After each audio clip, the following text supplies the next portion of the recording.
Hi, I'm Teja Gerken with Peghead Nation, and I'm here with the latest version of an iconic Taylor guitar, this being the 812CE. I've always had a soft spot for this model. The 812C was one of the first Taylors that I encountered back when I worked at a Taylor dealer back in the early 90s, and really wanted one at the time but couldn't quite afford the 812, so I ended up with a 712C, which is a very similar guitar at the time, also Indian rosewood back and sides and a Sitka spruce top, but simpler appointments.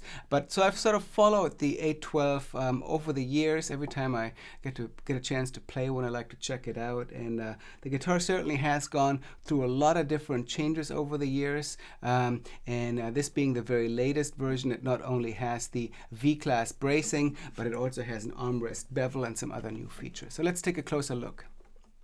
So the 812 has been around ever since Taylor first introduced the grand concert size models back in, I believe it was 1984.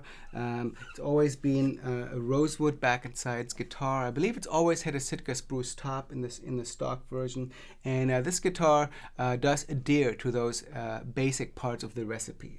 Very nice Indian rosewood on this guitar, and also really beautifully grained, very sort of three-dimensional Sitka spruce top. You're really not going to find a much nicer Sitka spruce than what's on this guitar. Now, back when I first started seeing 812s, they had a long scale. For quite a while now, Taylor has used their short scale on these grand concert guitars. And of course, there are two versions of this guitar. There's the 14-fret version, which I have here, and there's also a 12-fret version.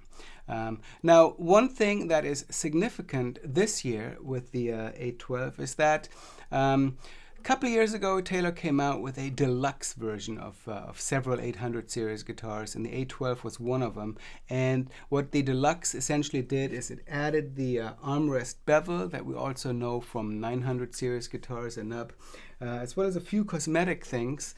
And they have now basically done the same thing with the standard 812 model.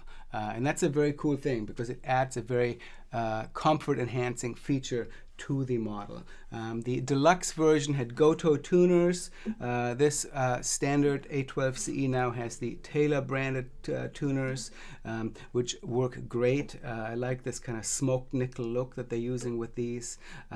But essentially, if you've seen the 812 deluxes in the past, the standard 812CE is now a very similar instrument to that. As far as appointments go, 800 series guitars are almost at the top of Taylor's line, so we got a fairly extensive package. We have the element inlay pattern in the fingerboard, and maple binding around the body, both the top and the back. That's another thing that's different from earlier Taylors. Some earlier 800 series guitars had white plastic binding. Some over the years have had maple binding on the fingerboard as well, or white binding.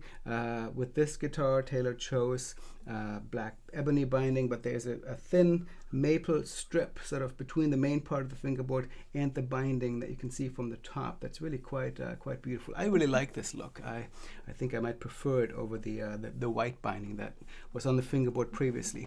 The maple strip also goes around the peg head, where it really offsets the kind of black overlay very nicely.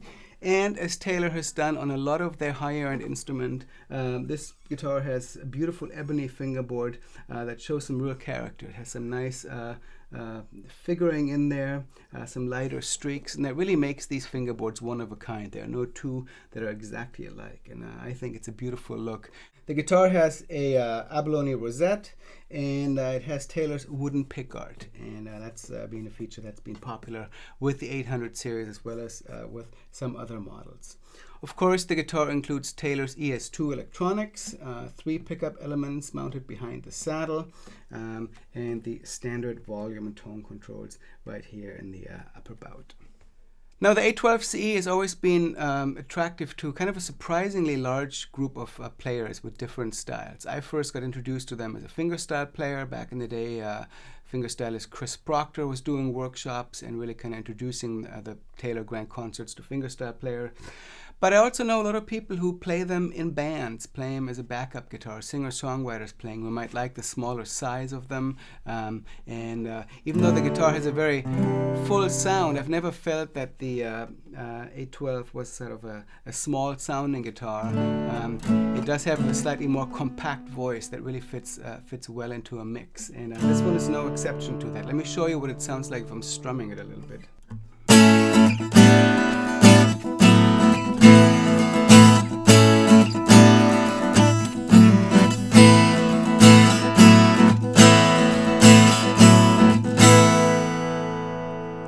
Responds well to the pick, puts out quite a bit of volume for a relatively small guitar, and of course the short scale makes it very easy to play. Now I should mention that this is the first 14th fret version of the 812C that I've played that has the V-class bracing.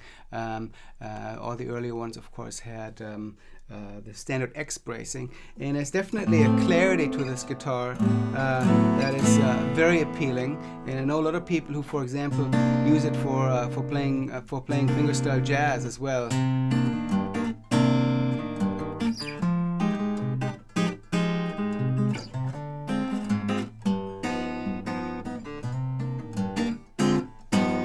So definitely a lot of clarity and definition in playing larger chords like that. And as you can already tell, from playing fingerstyle and drop D tuning to strumming to doing some kind of chord melody jazz, these are great versatile guitars that really cover a lot of ground.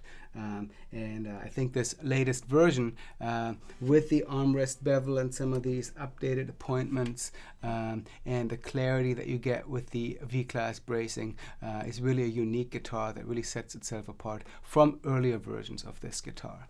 So definitely a very cool instrument, and I love that Taylor has sort of integrated these deluxe features that were previously only available in the even higher end deluxe version of this guitar into the standard model, and really create sort of the ultimate 812CE in my opinion.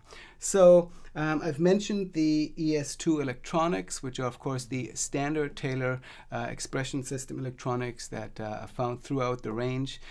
So I think I'll go out and show you what that sounds like plugged into a Loudbox Mini Charge here, and definitely check these guitars out, whether you're a fingerstyle player or looking for a more compact, comfortable guitar to play in a variety of other styles.